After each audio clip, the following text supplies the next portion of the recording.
আসসালামু আলাইকুম ওয়া রাহমাতুল্লাহ।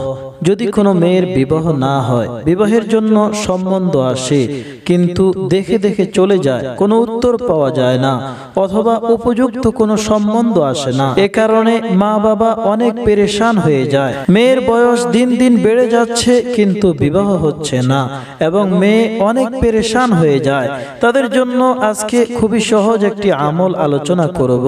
মেয়ে নিজে এই আমলটি করবে অথবা তার মা বাবা যে কোনো একজন এই আমলটি করতে পারেন। সর্বপ্রথম কাজ হলো 5 ওয়াক্ত নামাজ অবশ্যই আদায় করবেন এবং আল্লাহর হুকুম আহকামগুলি মেনে চলবেন। অন্যায় কাজ থেকে বিরত থাকুন, হারাম কামাই থেকে বিরত থাকুন, তাহলে ইনশাআল্লাহ কাজ হবে।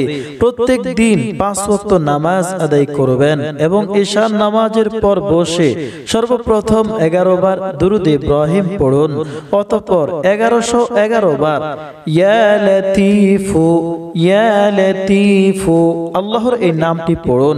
শেষে আবার 11 বার দুরূদ ইব্রাহিম পড়ুন, অতঃপর সিজদা করুন।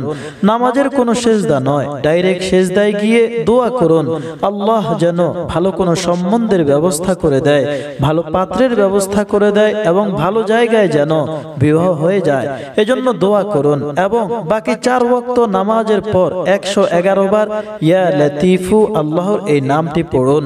11 দিন এভাবে আমলটি করুন। আল্লাহর উপর ভরসা রেখে খুবই মনোযোগ সহকারে একনিষ্ঠভাবে এই আমলটি করুন। এভাবে যতদিন বিবাহ না হবে 11 দিন করে আমলটি করতে থাকুন। ইনশাআল্লাহ খুব দ্রুত বিবাহের সম্বন্ধ চলে আসবে এবং ভালো জায়গায় বিবাহ হয়ে যাবে।